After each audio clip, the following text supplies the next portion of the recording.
my pleasure now to welcome James Overton, talking to us today about technical and social perspectives on scientific classification. Cool.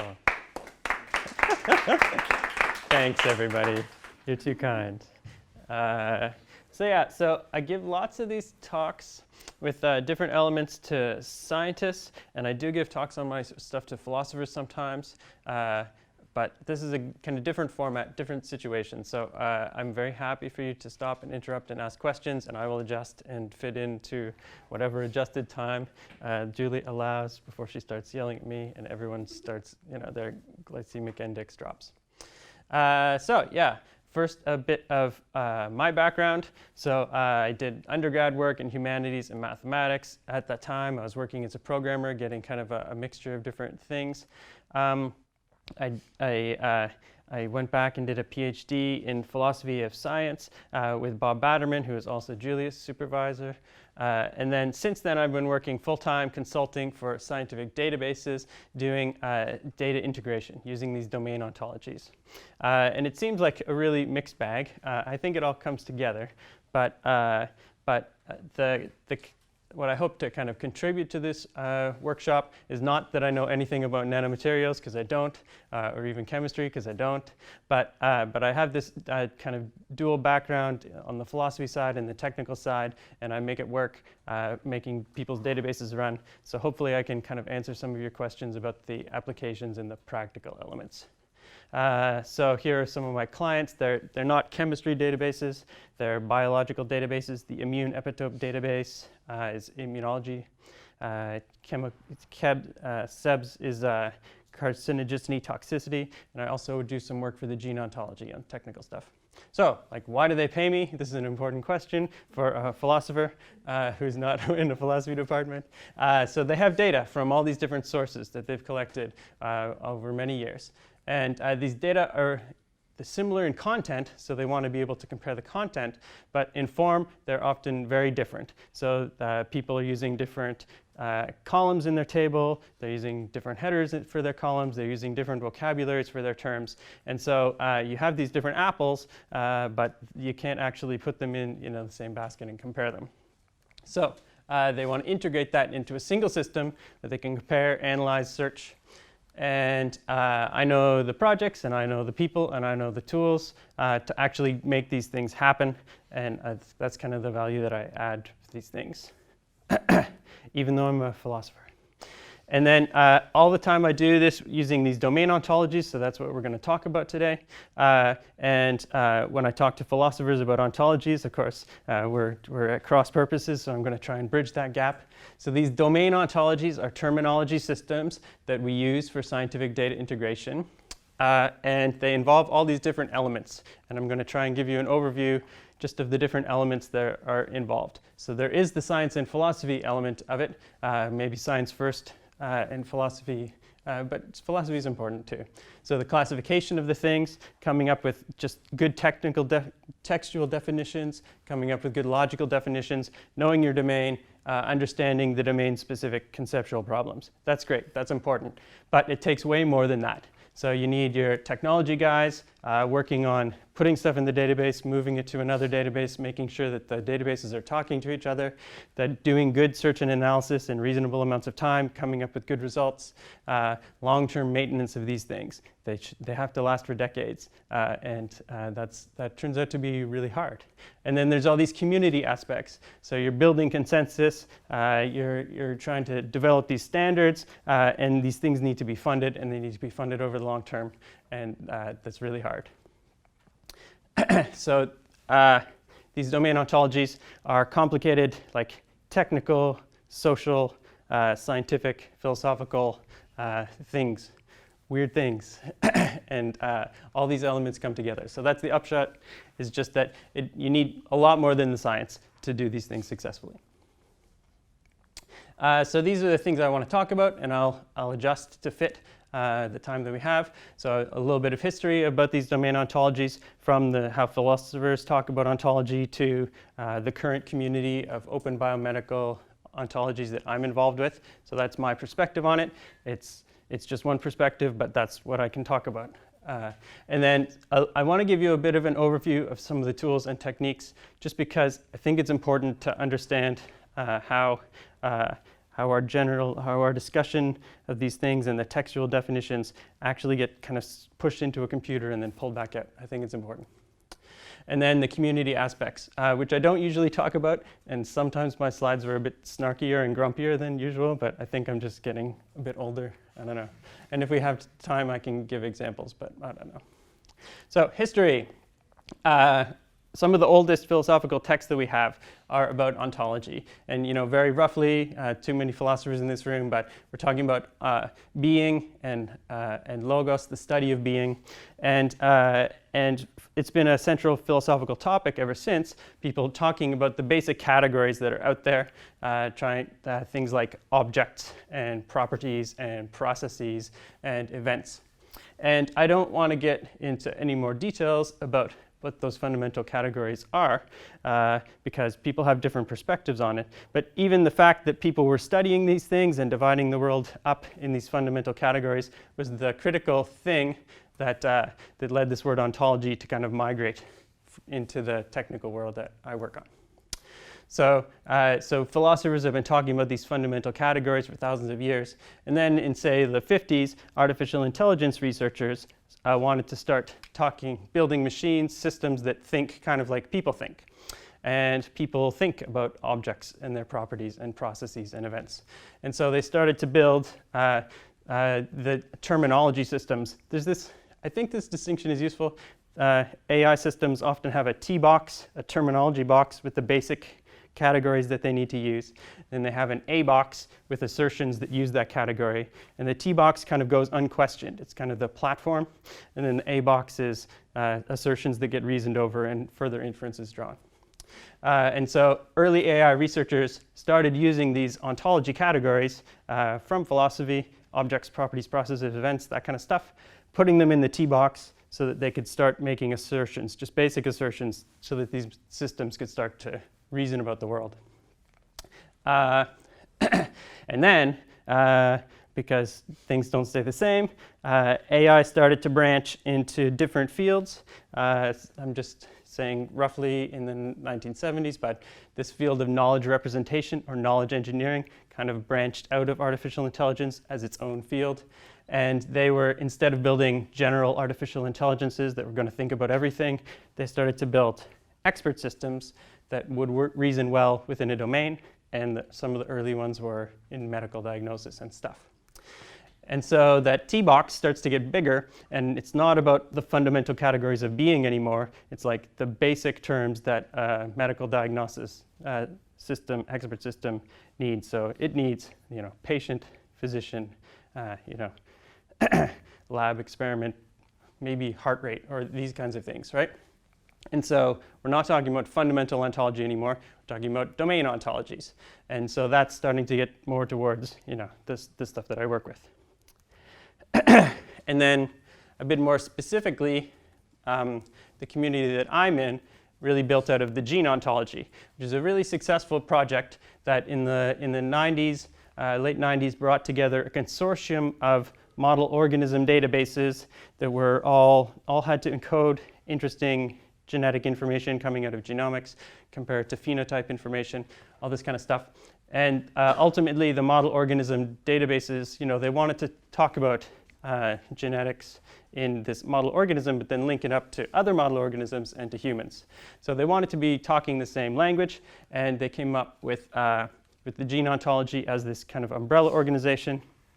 And it has been successful in getting funding for 2 decades from NIH and the European Union and other centers. Lots of money, lots of resources, lots of different people doing different things. They have an ontology, they have databases, they have lots of stuff. The main branches, just to show you, aren't fundamental categories of being, but they're cellular components, biological processes, molecular functions. If you look in the Gene Ontology, you will not find a definition of gene. That's probably a good thing. And then the specific community that I work with is called the Open Biomedical Ontologies Foundry. And it's built, it was kind of another step of generalization. a community of ontology projects building on shared best practices and principles, mostly developed by the Gene Ontology, but there's definitely been feedback where the Gene Ontology has improved its systems with this cooperation of the community. And the Foundry itself is currently 9 ontology projects, including the Gene Ontology, this one, chemical effects of biological interest, which is relevant, protein ontology. This one, OB, I work on the most. It's kind of like the philosophy of science ontology.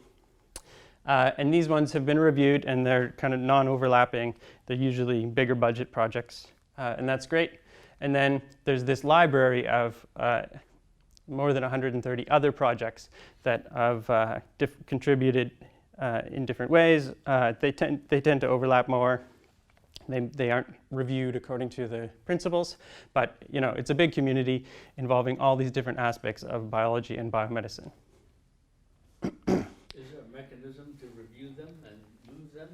Yep. To membership? Yes, but it's, as I'll discuss a little bit later, OBO doesn't have funding, and so those reviews get done on a volunteer basis, and the fixes get made kind of downstream on those projects, whether those projects have money. And so we are reviewing them. OB just got added last year, for example. Yeah. So there is a governance structure, but it's all volunteer-based. And then just to show you that everything goes full circle, the eternal return. So the basic formal ontology is a general ontology with these categories that philosophers will recognize. It's built using the same tools and techniques as these domain ontologies, and it's used to give an upper level coordination for these ontologies. And everything comes full circle. So the top level term is entity, and then you have these continuants, and then distinguish between independent continuants, which are material entities, and specifically dependent continuants, which are like qualities, and then occurrence, which are like processes and process boundaries. And I work with this all the time. I'm not going to discuss it or defend it, but just to show you that everything comes back. And now these domain ontologies, there are these domain ontologies for philosophical ontology now. So, and just kind of to sum up the history section. This is just an overview, but what I wanted to get across is that philosophers started talking about these fundamental categories of being. The AI guys picked them up as the fundamental categories for their AI systems to work with. And then they started to get specialized into domain ontologies and knowledge representation systems.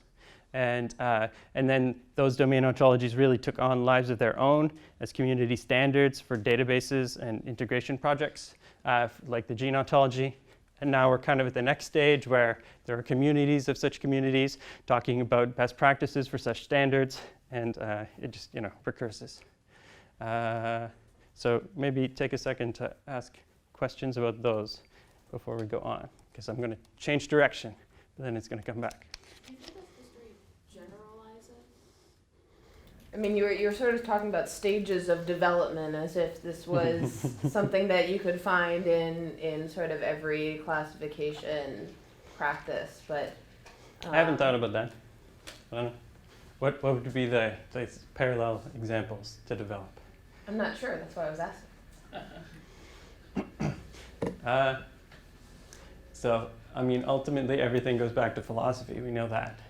And then, You're the true philosopher. and then it starts to get like stolen and specialized, and then they stop calling it philosophy once it starts making people money, and then it gets really bureaucratic. Is that the life cycle of these things? I think so. Yeah. I mean, I suspect you could delineate your 1, 2, 3, 4 for like the discovery of the elements, for instance. It might be an interesting project. Another day. For somebody else. Yeah. Cool. Yeah. One of the biggest problems we have, and one of the reasons why, not in the nano area alone, but in materials, engineering materials, and one of the reasons why we have not used an ontological approach is to resolve terminological conflicts, which in the materials community are just almost infinite. For example, we've identified over 50 different ways to describe steel systems, regulatory systems, or standardized systems.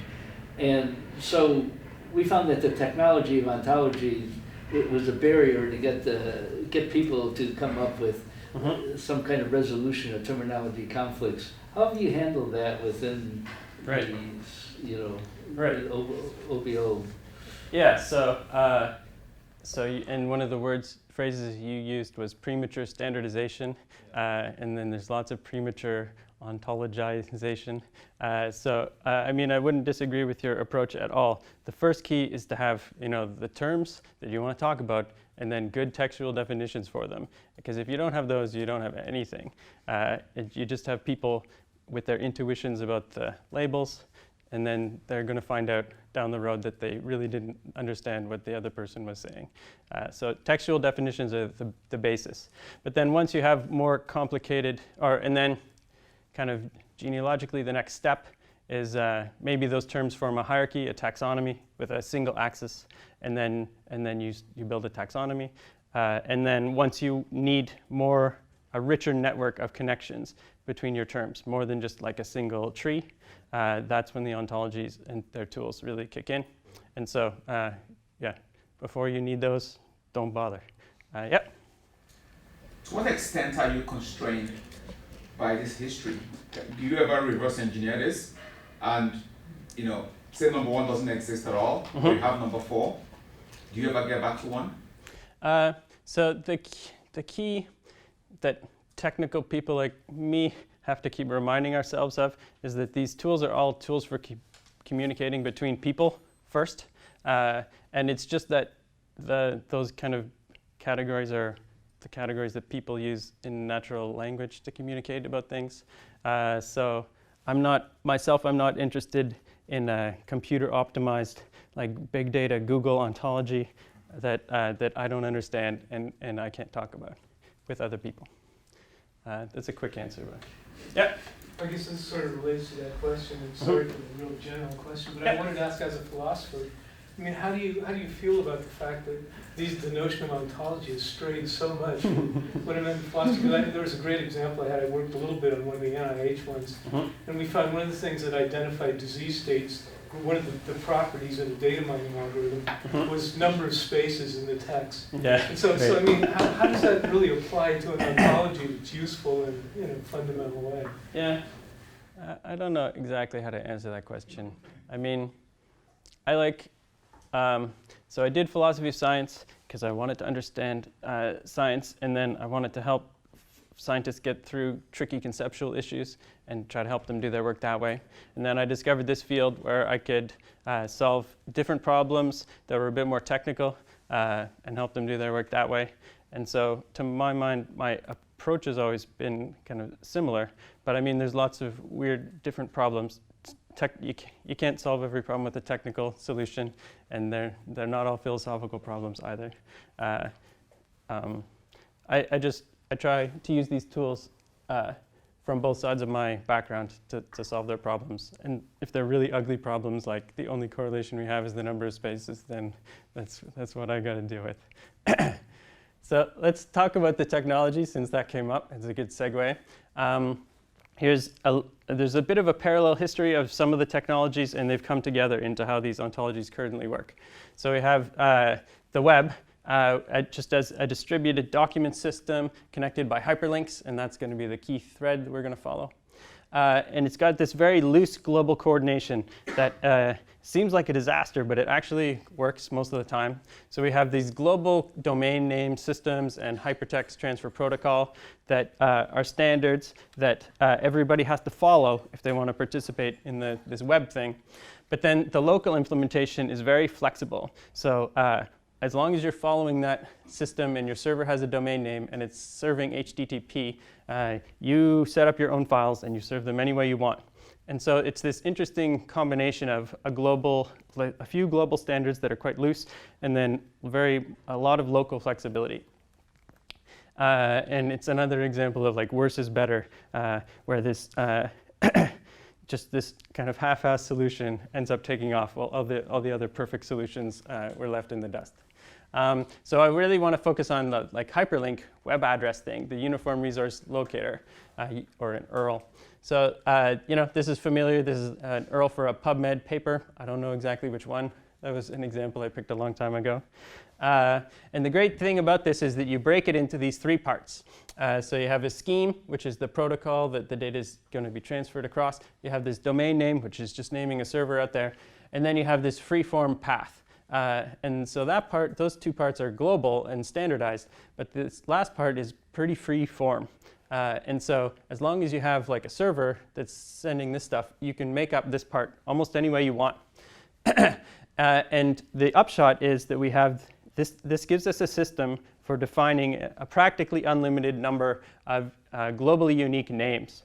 And so lots and lots of names, tons and tons, names almost without limit. I always say practically unlimited because there are a few technical limits, but it's really big. And so almost anybody can buy a domain name and then start giving names to things within that domain. Which means we can give these globally unique names to anything we want to talk about. So this is the bio example. We can give one to every publication, every study, every study subject within that thing. So every mouse in the study, every measurement that we did on that mouse, and the results of every measurement. We can give names to each of these different things, everything that we want to communicate about. And then I'm going to show, there's still philosophers here, so maybe that's not strictly everything, but we have lots of names, and so we don't let that stop us from being clear about things anymore. So we just give names to things as many as we need. And since they're long and kind of annoying to write, we can, when humans want to write them down, we can give prefixes. So we can take the first part and then take the long URL and just shorten it down to something short that we can communicate with. And as long as you keep the prefix with that data, it's still unambiguous. And so maybe humans can kind of read that stuff, but still globally unique names, as many as we want, and they can resolve globally.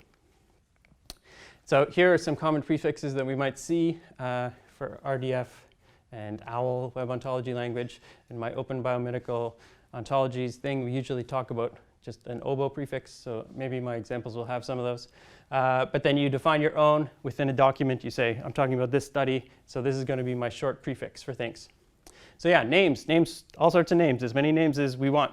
So we can talk about study subject 10, this particular mouse in this particular cage. And then we can talk about and give a specific name to it, and then a name to its adrenal cortex that we ripped out, and then the histopathology assay that we did on that adrenal cortex, and then the measurement data that came out of it.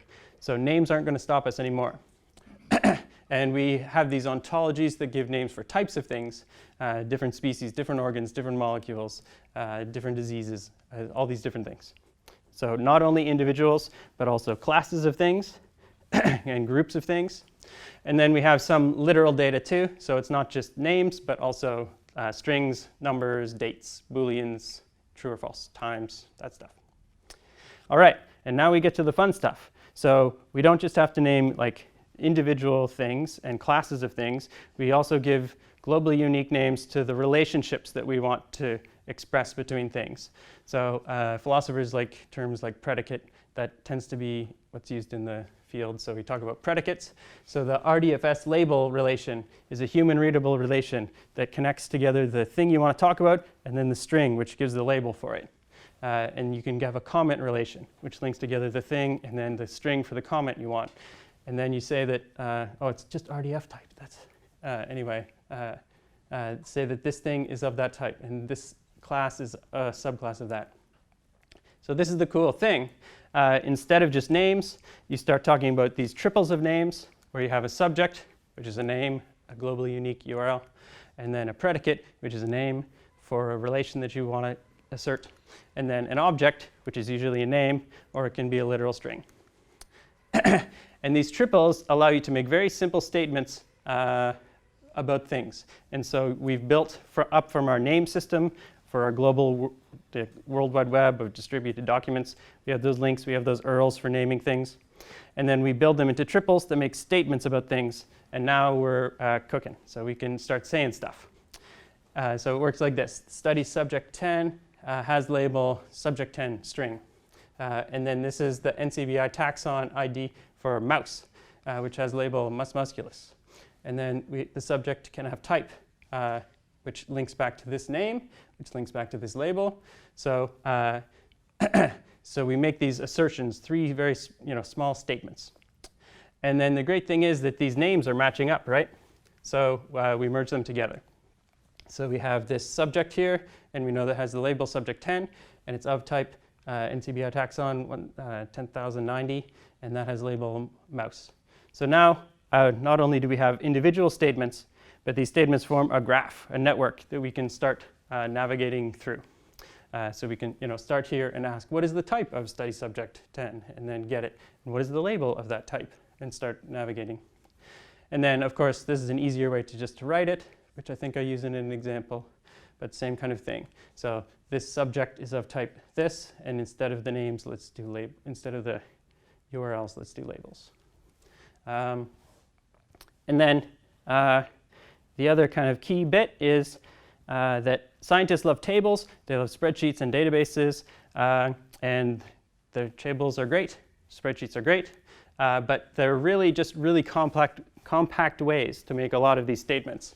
So this row is about this subject, and then these columns, you start thinking of these as the predicates, and then these are the objects that fit in.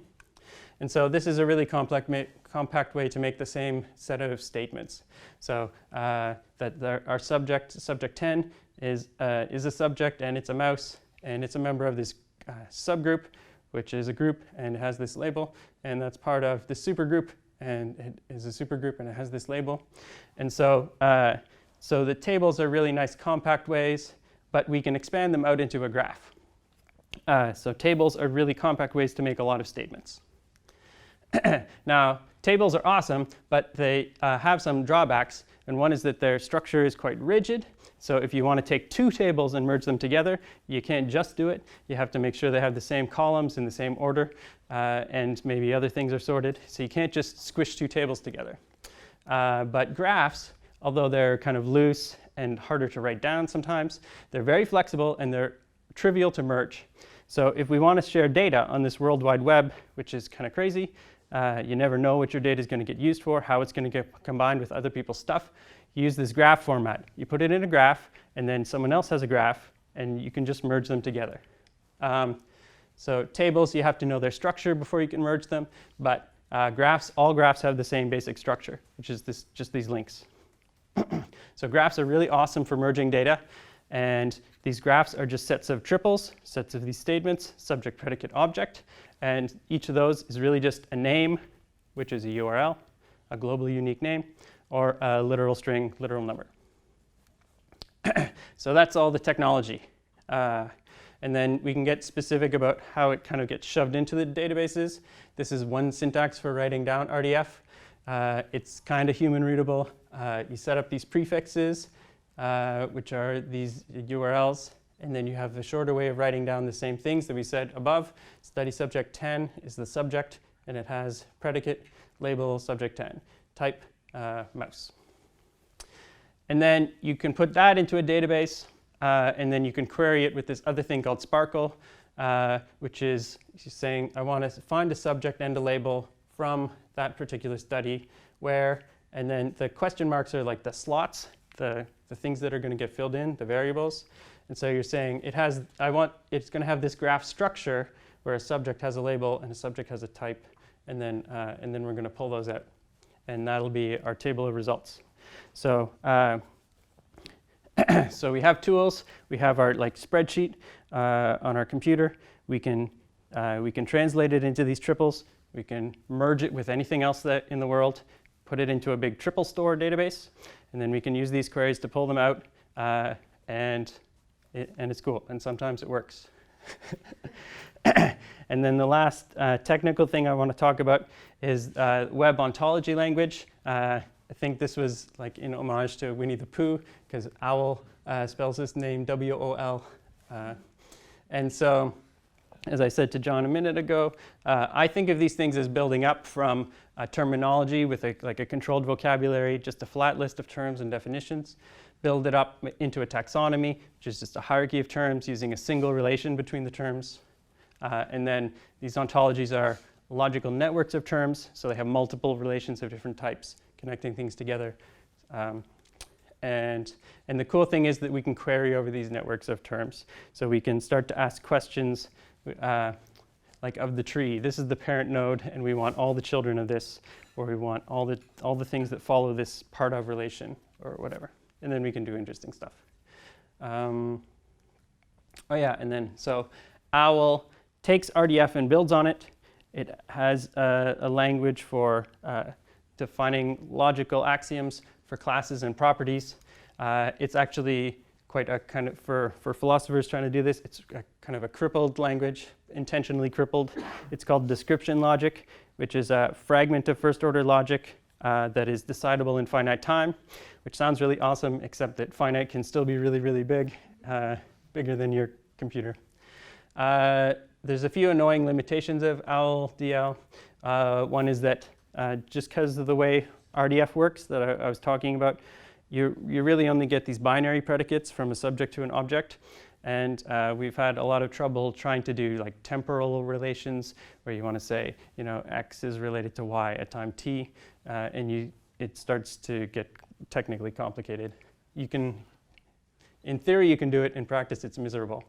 And then also, as description logic, as implemented in OWL at least, doesn't have variables, and so you kind of make these weird statements in order not to like backtrack and say that, you know, X has this property. Anyway, and then there's a few other fragments, kind of further subsets that drop things like negation, but trade for better computability properties, so you can get faster reasoning. And then the upshot is that you have programs to do this stuff now. So you have your ontology. It defines your classes and your properties, and using this well-defined logical network, and then you plug in a reasoner and you say, okay, is this consistent? Is it satisfiable? And can you draw any further inferences, any additional axioms that this reasoner can pull out automatically that maybe we missed? And that gets cool when you start merging data from multiple sources.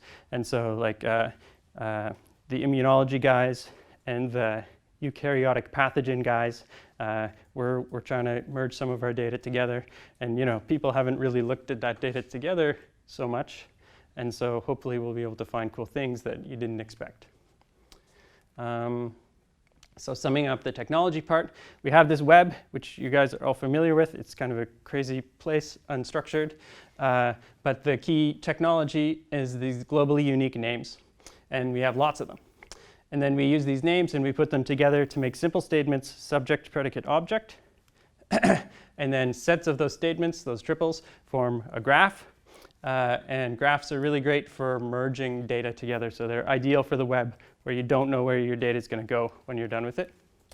And then this OWL web ontology language builds on RDF to get you logically defined classes and predicates. And then these reasoners can do cool things to draw additional inferences and just check that you aren't contradicting yourself. All right, so that's the technology bit. And then the last part is kind of the community stuff, but I'll stop for a second here. Any questions? Yep. Are there many examples of wrong inferences that have been made? Nope, not a lot. It's disappointing, but I mean, that's the state of things. So some of these technologies so RDF goes back to 1998, and OWL was first in 2004. But the Gene Ontology didn't use those tools until 2010, maybe. So we definitely use reasoners when we're building our ontologies to make sure we're not contradicting ourselves as we build them. But then the Gene Ontology, for example, until now, is usually about annotations. So you take a scientific paper and you say, you know, this is the term they use here, this is the term they use here. And there's no logical structure to that. So you just end up with a sack of terms. And that's super useful so that people are using the same name for the same thing, and it makes your analysis and search and comparison, possible where it wasn't before.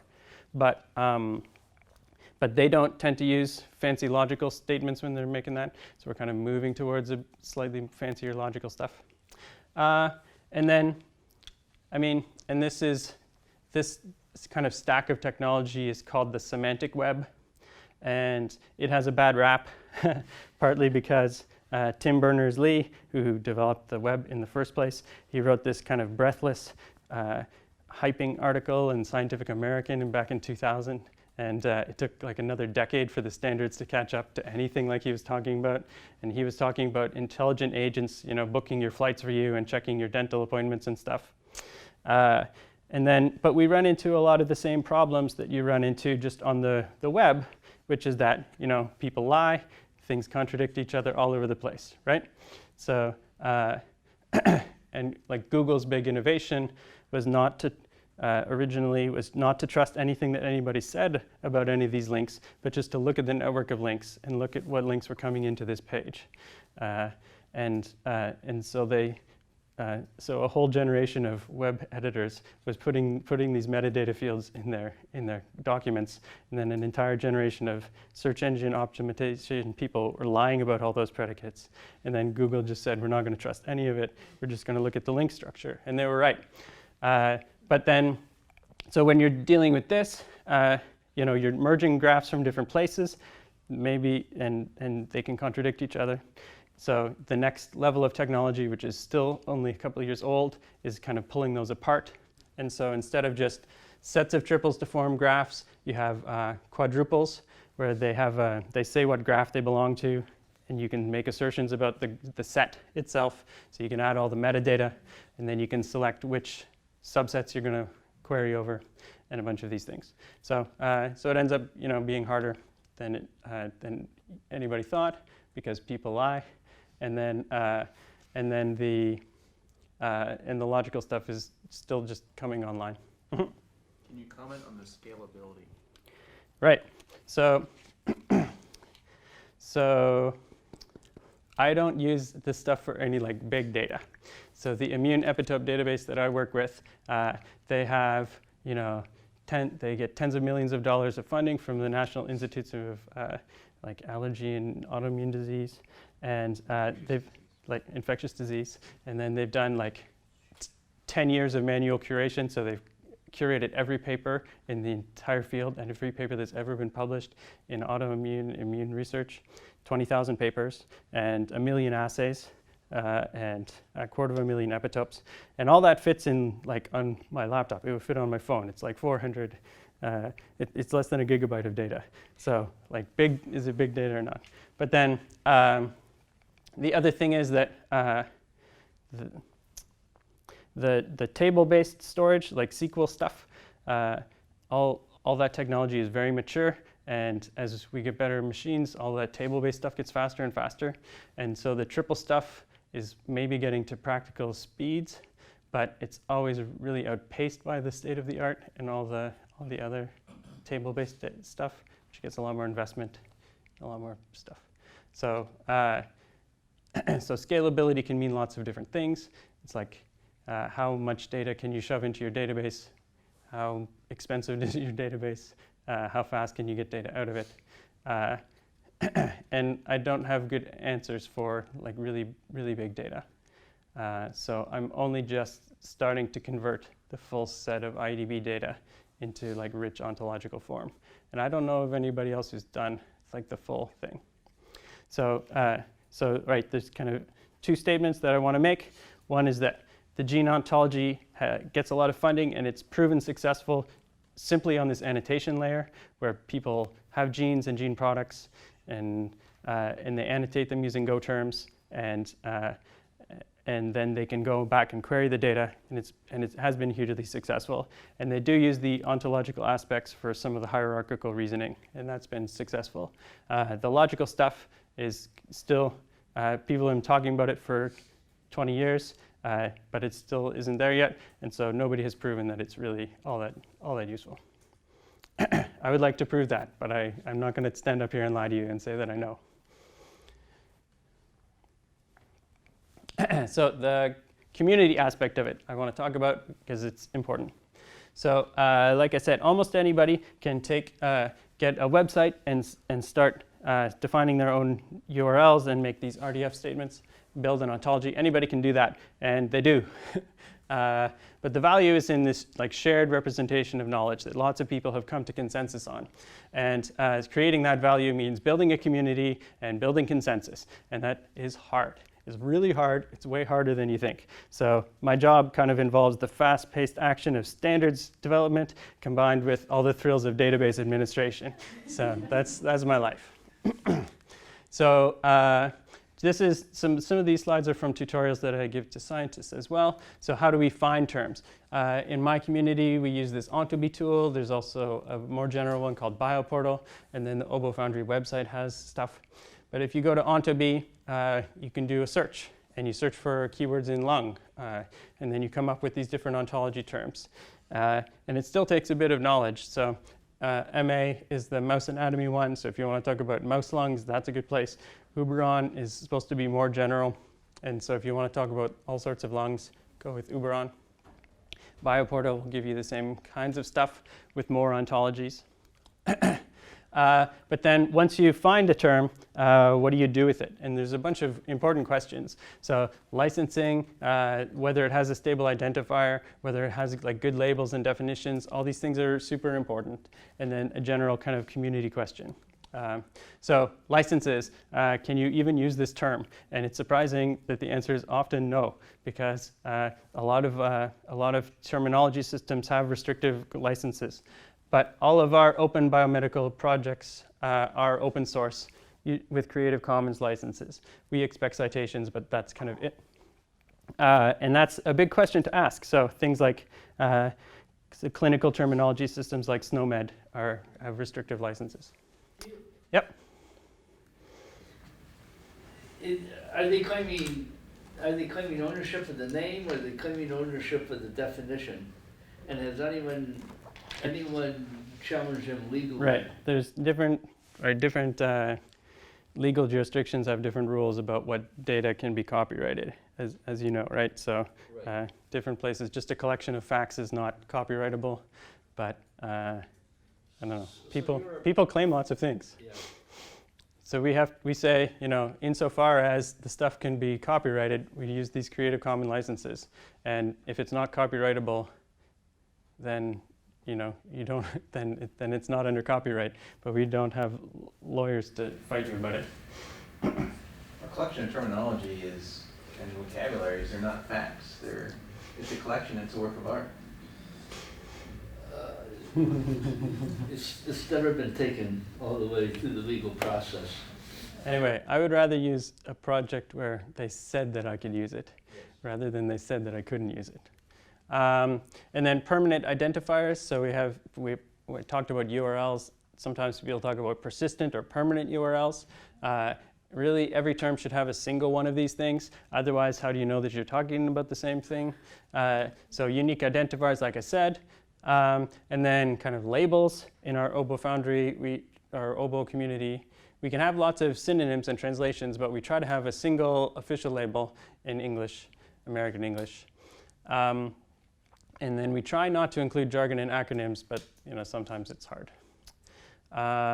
And then we end up with these long and ugly labels, but at least they're clear, and that's kind of our key thing.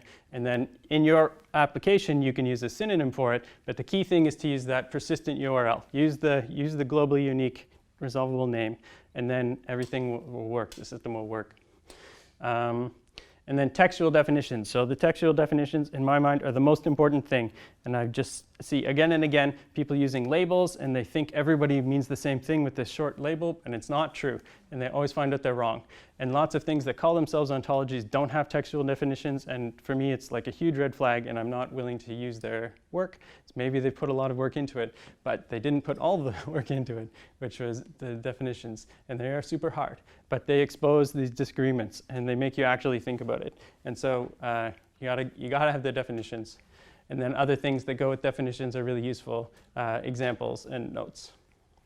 And then logical definitions, we try and make sure that all our classes have a parent up to that entity node that we started with in the BFO. We use BFO as an upper level ontology. It has some value. And we use web ontology language to make these logical expressions. Logical definitions are hard too, but developers will help you do that. Once you have a good textual definition, it's usually more straightforward.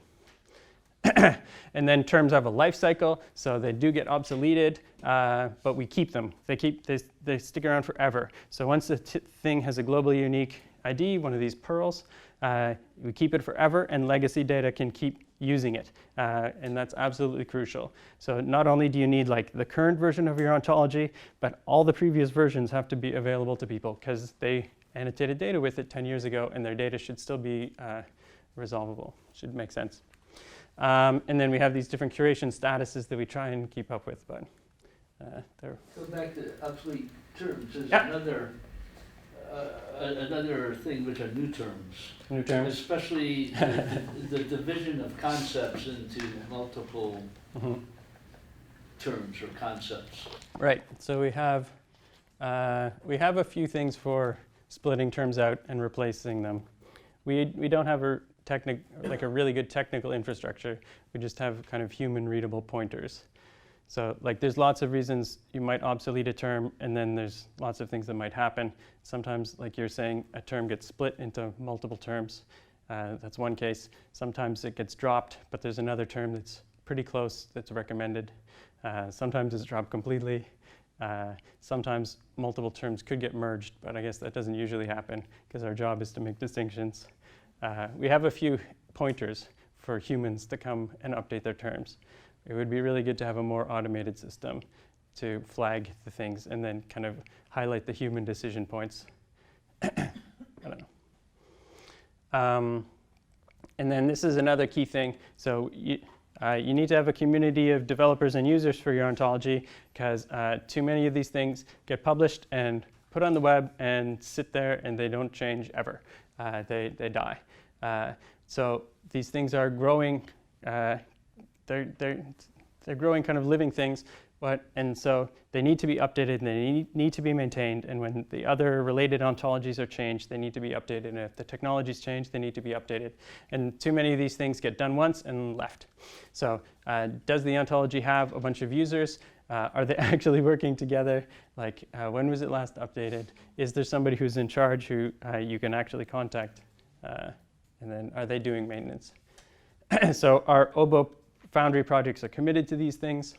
And so these link to different principles that we have that people are supposed to be following. I'm going to skip the term requests stuff. But so there's a bunch of things that you practically do to kind of add terms. Just by clicking through, you'll see there's a bunch of steps. And so even maintaining terms and accepting new terms and revising new terms is a bunch of work, because you need to know exactly what the people mean and make sure that they're filling out all the required fields and all that kind of stuff. And it takes time. So building consensus, the value is in like the knowledge that we share about these things. And kind of the wider the sharing, vaguely hand gesturing, the greater the value. But the larger the community, maybe the greater the value, but the longer it takes to do anything. And the slower the consensus process ends up being. And so I have in my limited time that I've been doing this, I have lots of bad experiences with politics and kind of personalities and people wanting attribution for this and that, which they have a hard time getting, and turf wars and kind of one bad apple spoiling a whole thing. Building consensus in these big diverse communities, that's what adds the value, and it's hard and it can be miserable sometimes. And these are my rules, my quick rules for creating an ontology, just briefly. So number one is don't do it. Contribute to an existing ontology. The number two rule is don't do it. And then the third rule is the key is to build a community of people who have these shared needs, including your domain experts, including some technical people, including maybe a philosopher or two. Step 4 is kind of make connections to the existing projects and network with them, because they have experience doing these things and they know who needs things and who needs what and what needs to go into it. the million different things that I've been telling you about. And then kind of the fifth one is just don't do it. Try to contribute to an existing ontology. And if you've made it to the end of this list and you still want to make an ontology, then, God be with you. But the key thing is these have to be maintained for a long time. So people are going to have questions, and you're going to have to respond to their questions. And you want to add new terms as the science develops and as your understanding of the domain develops and as you're fixing things. Sometimes you're going to want obsolete terms. You shouldn't remove them. That was a mistake. And then you will need to update and coordinate with the other ontologies that you're connected with as they update. And hopefully they are updating. And if they aren't, that's a bigger problem because you'll have to do their updates for them, and that's miserable. Technologies change. You need to keep the documentation up to date. But the key things are all the old versions have to be still available for people to use. And then and these are not short-term projects. So it's not like a 3-year grant, and it's not a 5-year grant, and it's not like a renewable grant that goes for 7 years. This stuff has to be planned to work for decades. And then who's going to pay for it? And then die with dignity, help users migrate their data to new ontologies. So if somebody crazy did come up with a better idea and make a better system, you're going to want a way to migrate stuff, map the data, and that's going to be super hard too. So kind of success stories, just briefly. I think the Gene Ontology is a success story. They have demonstrated value, people doing these annotations. They have grants that have been renewed over decades at multiple different centers. Another one, the chemical entity is a biological interest. I think they're a success story too, funded by EBI, kind of for internal use, but everybody can use it. EBI has a mandate to do this kind of stuff, and so ChEBI lines up with their institutional goals. But also note that the name of the funder is in the ontology name. That's also an important key to success. And not success stories that I've been involved with. So the Ontology for Biomedical Investigations is still going after some 9 years. We have no funding, and work is done by volunteers. And we aren't like volunteers who work on our weekends. We're volunteers who work while we're doing other jobs. And so our hours are paid for by our home institutions and home grants in one way or another. And sometimes it's actually written into the grant. So my main grants actually have wording saying that I'm contributing to these community ontologies. But my first job is to make the database work. If you want a feature added, you kind of have to put in the hours yourself and then convince everybody that it's a good idea. Both of those things are time-consuming and painful. And we get turnover in the community. People come in, they want to get something done. Hopefully they get it done, and then they're happy with it and they leave, and that's great. But we get we have a hard time maintaining institutional memory. So why did we make this change 5 years ago? And if none of the people who are there remember it, then that's a huge big problem. And people write it down, but you don't write down everything. Anyway. And then the OBO Foundry doesn't have any funding or direct support. So we have a volunteer editorial community. I'm on the volunteer technical committee. There's a volunteer outreach committee. You get the idea. It's all volunteer. And I think we're adding value and we're doing good things, but it's not a success story for funding a project. We're kind of sneaking through the cracks sometimes. And then kind of hard facts about time. They take years to develop. They have to be maintained kind of indefinitely to support legacy data.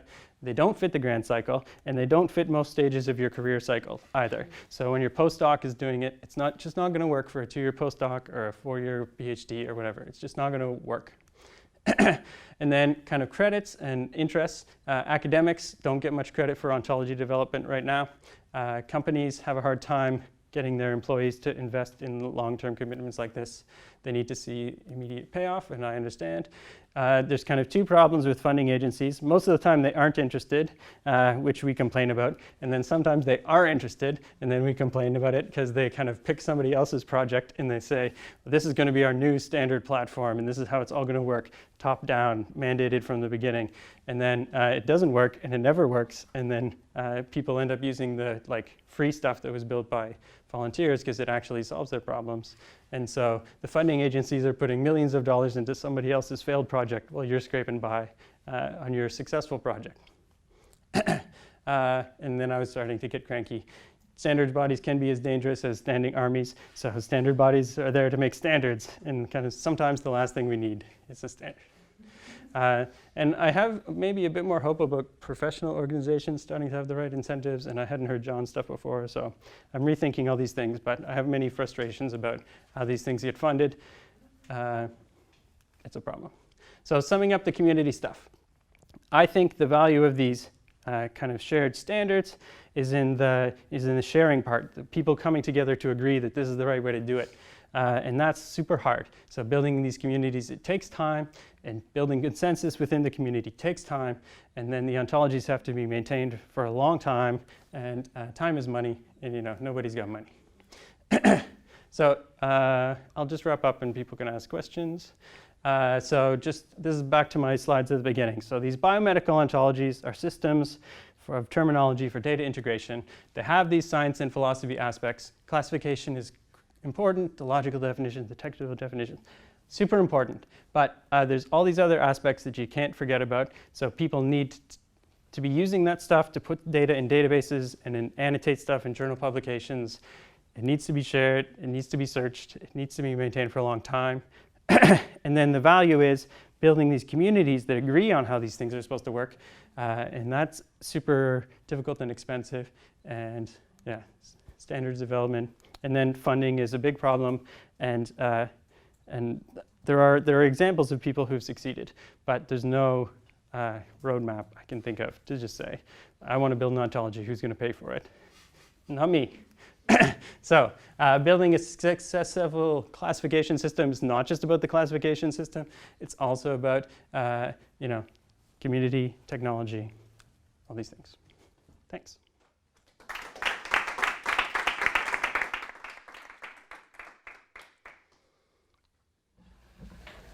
Here, go ahead, John.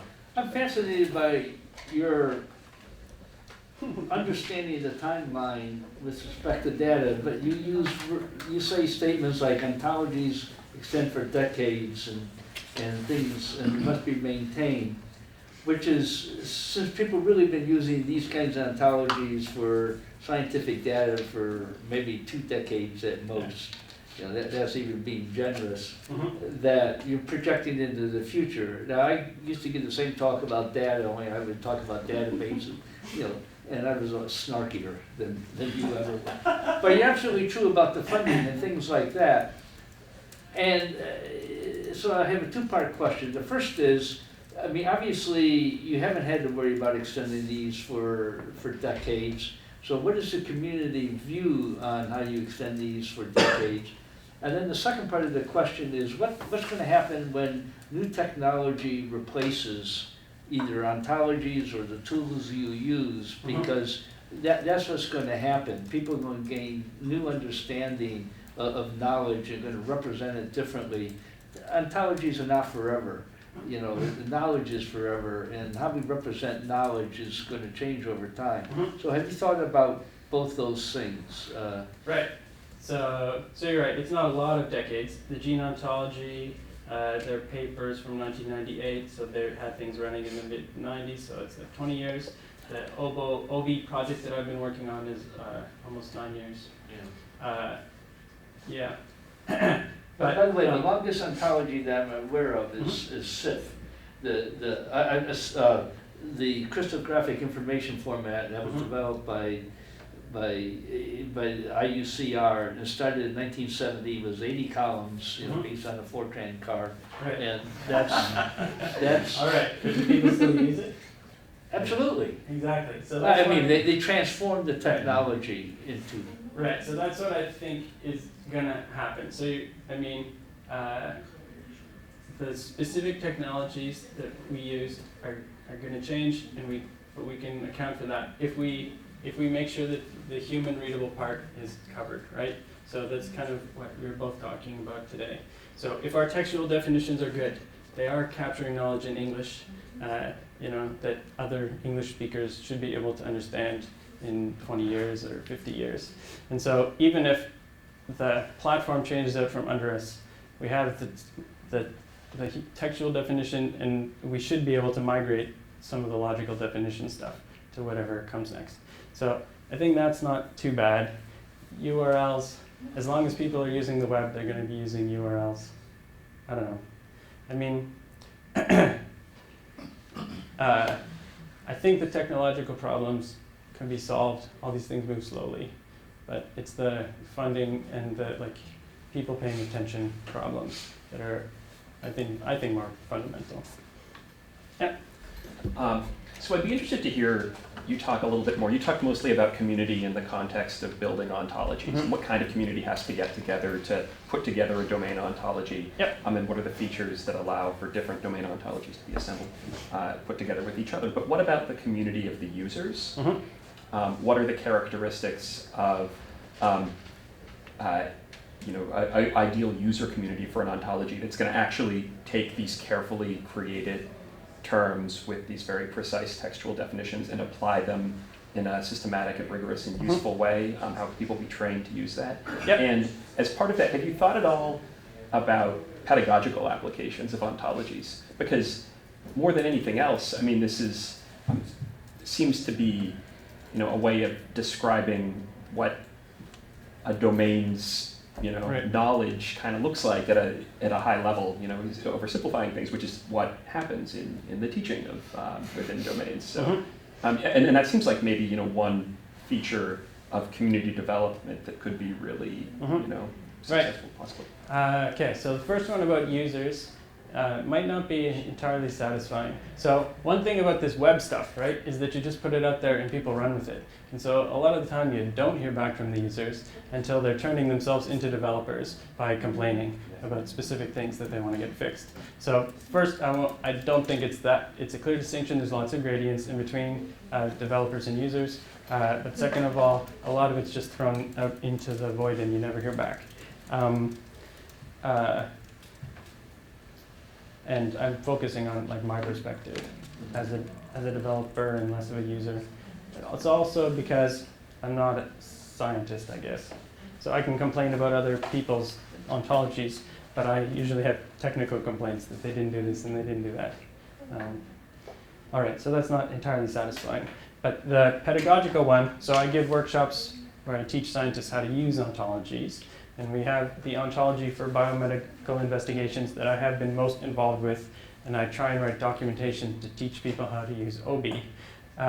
But I think you're asking about using the ontology for teaching an undergrad about genetics or something. So right? to make this a little bit more concrete, imagine I'm putting together an open electronic textbook for introductory cell biology or something.